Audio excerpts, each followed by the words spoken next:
Hay mga higala, karong adlaw maghimo ta og dessert na mango float. Kanilang atong kailangan ng mga ingredients. Mangga, nga mas tamis pa sa imuhang love life. Hala, graham crackers, crushed graham, all-purpose cream, o condensed milk. So una, panitan nato ang mangga, tapos hiwa-hiwaon lang og pa-square. Kaning ako kagigagmay na ko ning maayo kay gamay ra akong mangga kay hastang mahala na jud. Naa sa iliver sa ako ang kilid kay naghulat na siya aning liso sa mangga nga mahuman ko kay iyaha daw ang tilokon. O sige, hala, tiloka. Charan! Mao na ni akong nahimo sa upat ka mangga. Sunod, i-open nato ning condensed milk. Nag-struggle jud ko aning can opener namo ay. Pero strong independent woman man ta ani. Dili nato ni undangan hantud dili nato ni ma-open, guys.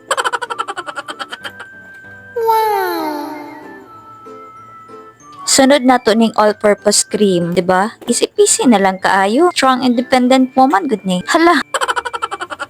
Pero maabot yun ang time mga higala nga kapuyo na gyud ang inyuhang strong independent woman. So gipatabang sa elevation na nagtiwas sa aning all-purpose cream.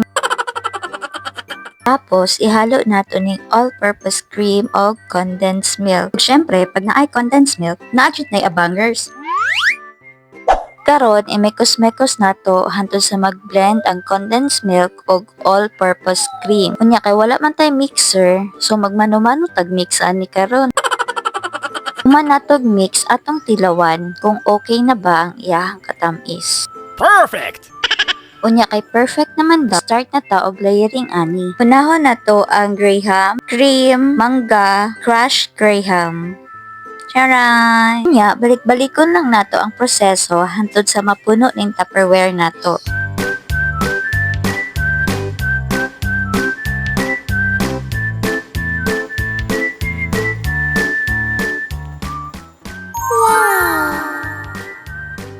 Mauna ni akong nahimo, guys. 5 ka tab akong nahimo. So naa na may merienda.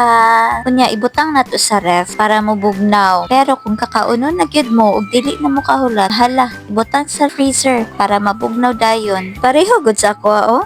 Kana lang, guys. Bye.